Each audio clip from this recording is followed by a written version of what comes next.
Hey, good to see you! So today I'm going to compare and contrast two sketchbooks that I found in my giant collection. They look alike, but they're not. One's watercolor and the other one's a fairly hefty, I'm guessing, Bristol paper. It's made for drawing. So to tell the difference between the two in the future, I stuck this Jerry Artorama sticker. I am privileged enough to live close-ish from a Jerry Artorama store. They're so much fun to go into. The first time I went into, I remember thinking to myself, if this is the movie, this is where the song and dance number would have come in, because it was just like one of those just truly delightful moments. Okay, so the movie's still, or not, yeah, I don't know what. My video is still going on. I'm afraid to say that I'm still working on my lighting technique in both the sketching phase and the transferring the drawing phase to the sketchbook. Got blown out. I just had too much light on my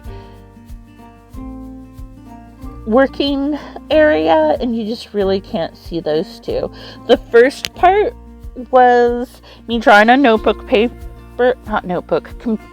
color copier paper, and for some reason, if I'm really brainstorming, I feel better about it. It's less precious, and so if I need to do multiple iterations of something, I don't feel like I'm wasting, like 200 grain paper, the fancy art stuff. It frees me up to be more free with my drawing. I also use an erasable colored pencil.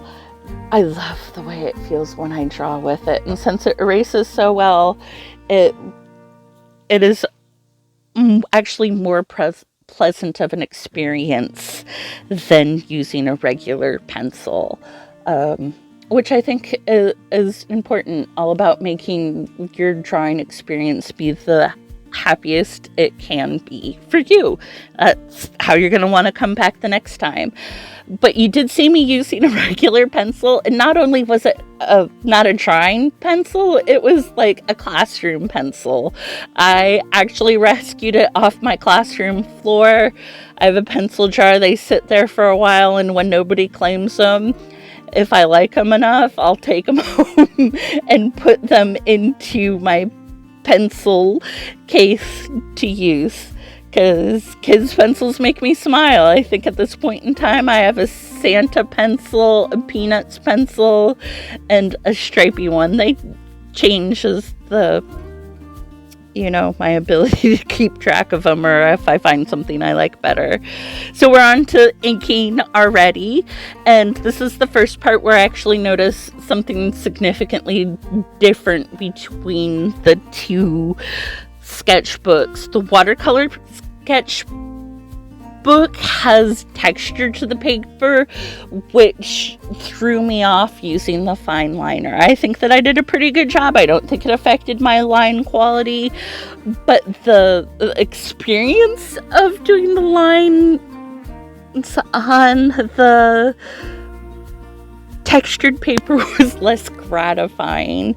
And because the other sketchbook, the drawing one, is what I've been currently using, I didn't have any issues with it at all, because it's Bristol and it's so smooth and it takes ink so nicely that already it was in the lead. And I admit it could just be because it's what I'm familiar with, but yeah, I liked the drawing book better for the pen and ink portion.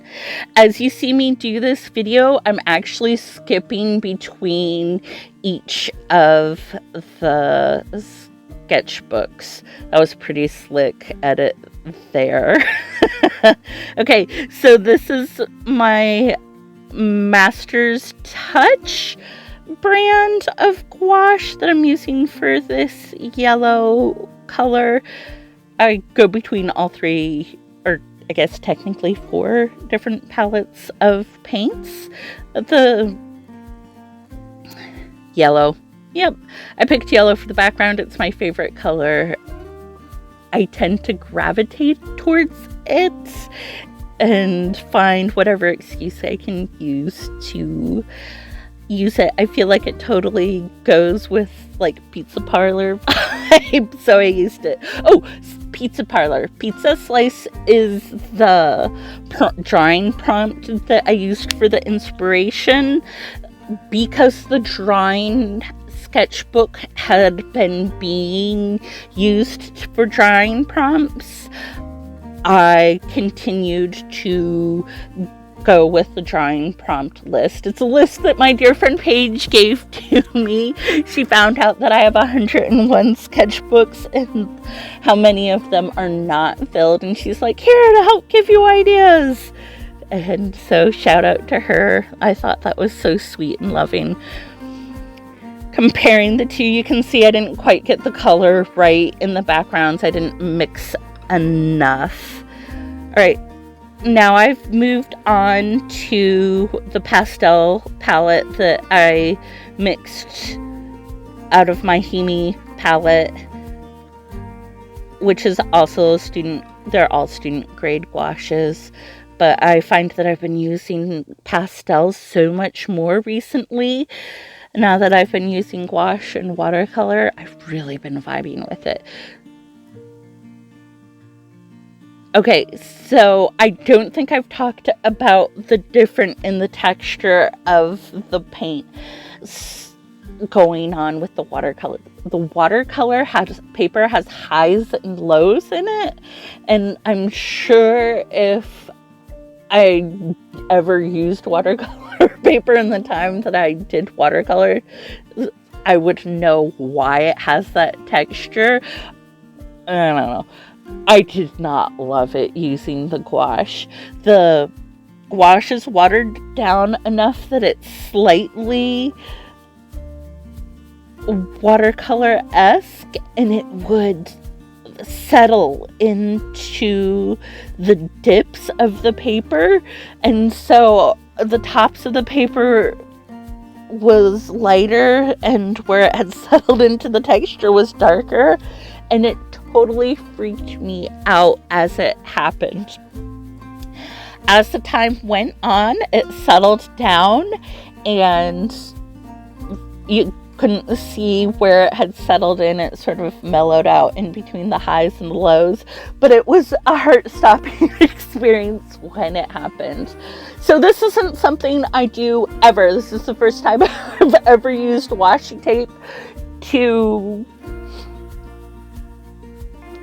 give crisp lines. I wanted to do the paper plate technique without drawing lines. I think that it was successful. I think it works. I don't think it's something I would do again. I miss my line work. But I would have never known if I hadn't tried. I think art is if you're not always trying new things and stretching yourself, you're never gonna grow. Sometimes you do a new thing and you find something you absolutely love, and sometimes you're like, yeah, it's okay. And that's kind of how I feel about that.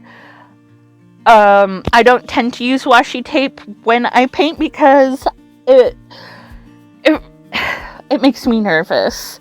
In this instance, I had the color picked out and I had mixed it already and I knew I was going to use it there. But I've seen people who just start paintings and make it up as they go along, and that it'll impact the color scheme, and that it looks awkward when you take it off. That's the Pinelli it's gouache. I think that I am going to actually go and get some gum Arabic for this palette. You can see there's little chunkies. I'm still fairly new to gouache. My understanding is that if it does that, I don't have enough gum Arabic in the product. I could be wrong. We will explore that together at a later date. I'm meant to pick it up the last time I went to the art store. I've been stalking my local craft stores trying to find it, but it's too esoteric. Oh, there's the actual Himi Jelly Gouache palette, and that tells me that I need to wrap it up in terms of comparing and contrasting my two little pizza pie paintings. Overall, I liked what I'd been using, which is the drawing pad with the like super smooth paper that feels like Bristol. I have a whole pad of watercolor paper to learn about and get familiar feeling, but as of now, I like what I am used to using, and that's okay. Till next time. Till next time. If you like my art and you enjoyed this, like, subscribe, leave me a comment if you have strong feelings about anything. Alright, bye!